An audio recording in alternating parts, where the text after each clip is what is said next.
Assalamualaikum warahmatullahi wabarakatuh.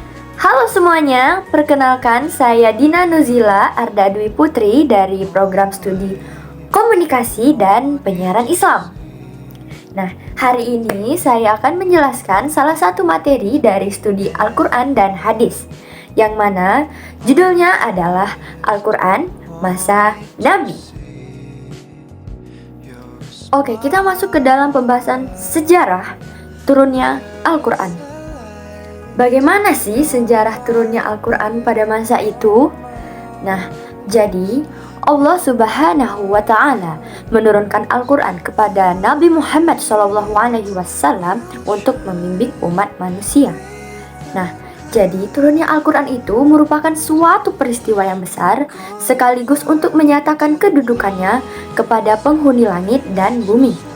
Dan dapat dilansir dari buku pengantar studi ilmu Al-Quran oleh Syekh Mana Al-Qotan, di mana beliau itu menyebutkan bahwa turunnya Al-Quran merupakan suatu pemberitahuan kepada alam samawi yang dihuni oleh malaikat tentang kemuliaan Nabi Muhammad SAW. Nah, umat ini itu telah dimuliakan oleh Allah dengan risalah barunya agar menjadi umat paling baik di antara manusia. Nah, peristiwa turunnya Al-Quran kepada Nabi Muhammad SAW biasanya dikenal dengan sebutan Nuzulul Quran. Nah, apa ada yang tahu apa sih itu Nuzulul Quran?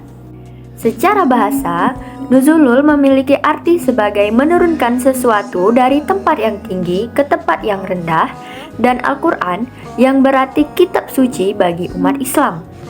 Maka, Nuzulul Quran bisa didefinisikan sebagai peristiwa turunnya Al-Quran dari tempat yang tinggi ke muka bumi. Jadi, Al-Quran itu diturunkan secara bertahap kepada Nabi Muhammad selama 23 tahun, teman-teman. Nah, tujuannya untuk apa? Untuk menjadikan pedoman dalam kehidupan. Sejarah turunnya Al-Quran itu dimulai pada saat Nabi Muhammad SAW menginjak umur 40 tahun. Pada saat itu sedang di tahun 610 Masehi. Nah, pada saat itu Nabi Muhammad itu sedang di dalam Gua Hira. Nah, tiba-tiba didatangilah oleh Jibril, lalu diberikannya lah wahyu itu kepada Nabi Muhammad SAW. Pada saat itu, ayat yang pertama kali diturunkan kepada Nabi Muhammad SAW terdapat di surah Al-Alaq dari ayat 1 sampai dengan 5. Nah, peristiwa itu sekaligus menjadi pertanda akan dimulainya kenabian Nabi Muhammad SAW. Sejarah diturunnya Al-Quran juga terbagi menjadi dua periode. Yang pertama, periode Mekah atau yang disebut dengan ayat Makkiyah. Yang kedua, periode Madinah atau yang disebut dengan ayat Madaniyah. Dalam periode Mekah, ayatnya itu berisi tentang akidah dan ajaran-ajaran tauhid. Nah, periode Mekah ini menurunkan 86 surat yang diturunkan dalam jangka waktu 12 tahun 5 bulan. Sedangkan pada periode Madinah, ayatnya itu diturunkan umumnya berkaitan dengan hubungan manusia sebagai makhluk sosial, aturan-aturan dalam kehidupan sosial, serta hukum Islam. Nah, periode ini dimulai pada setelah hijrahnya Rasul ke Madinah.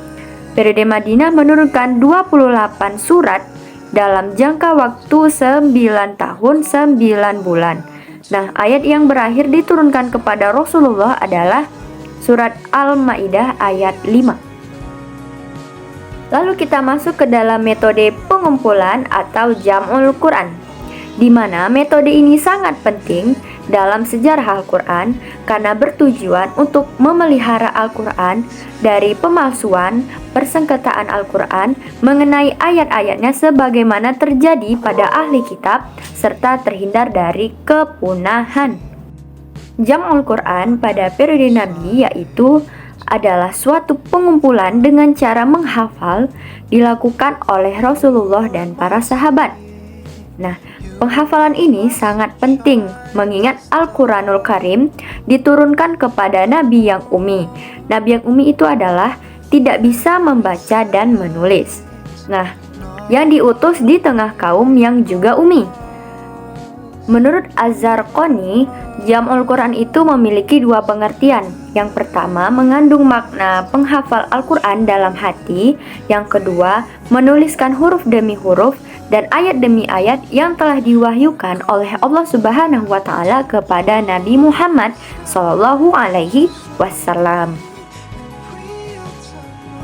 Jadi ketika para ulama berbicara tentang Jam'ul Quran pada masa Nabi Muhammad Sallallahu Alaihi Wasallam, saat itu ialah suatu pengumpulan wahyu yang diterima oleh Nabi Muhammad Sallallahu Alaihi Wasallam melalui dua cara, yaitu pengumpulan dalam dada atau hafalan, yang kedua pengumpulan dalam bentuk tulisan.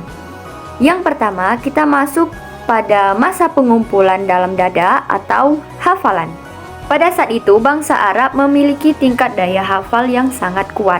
Hal itu dikarenakan sebagian besar dari mereka ialah buta huruf atau tidak bisa membaca dan menulis.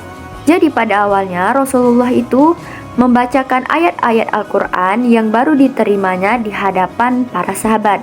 Nah, lalu para sahabat itu kemudian menghafalkan ayat-ayat Al-Quran yang disampaikan oleh Nabi Muhammad SAW. Lalu dari waktu ke waktu semakin banyak para sahabat yang hafal Al-Quran, bahkan keseluruhan 30 juz. Mereka tidak sekedar menghafal, tetapi juga mempelajari, memahami, dan mengamalkan ayat-ayat yang terparti dalam ingatan. Beberapa sahabat yang telah hafal Al-Quran kemudian dikirim ke berbagai daerah untuk mengajarkannya. Lalu kita masuk ke masa pengumpulan dalam bentuk tulisan. Nah, pada saat itu penulisan Al-Quran tercatat masih sederhana dan berserakan pada beberapa media, seperti pelepah kurma, lempengan batu, daun lontar, kulit atau daun kayu, pelana, potongan tulang belulang binatang. Nah, adapun beberapa sahabat yang ditunjuk untuk menuliskan Al-Quran, yakni Abu Bakar, Umar bin Khattab, Utsman bin Affan, Zaid bin Sabit, Ali bin Abi Thalib, Muawiyah bin Abu Sufyan, dan Ubay bin Ka'ab. Lalu kita masuk ke dalam materi pembukuan Al-Quran, di mana Utsman bin Affan membentuk panitia penyalin Al-Quran yang diketuai oleh Zaid bin Sabit dengan 3 orang anggotanya, yaitu Abdullah bin Zubair, Sa'id bin Al-Ash, Abdul Ar-Rahman bin Al-Haris bin Hisham.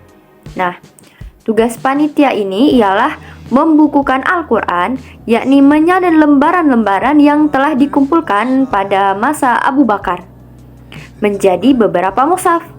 Nah, dalam pelaksanaan tugas ini, Utsman menasehatkan supaya yang pertama, mengambil pedoman kepada bacaan mereka yang hafal Al-Quran. Yang terakhir, kedua, kalau ada pertikaian antara mereka mengenai bahasa atau bacaan, maka haruslah dituliskan menurut dialek suku Quraisy, sebab Al-Quran diturunkan menurut dialek mereka. Baik, itulah materi yang dapat saya sampaikan kepada teman-teman tentang Al-Quran pada masa Nabi.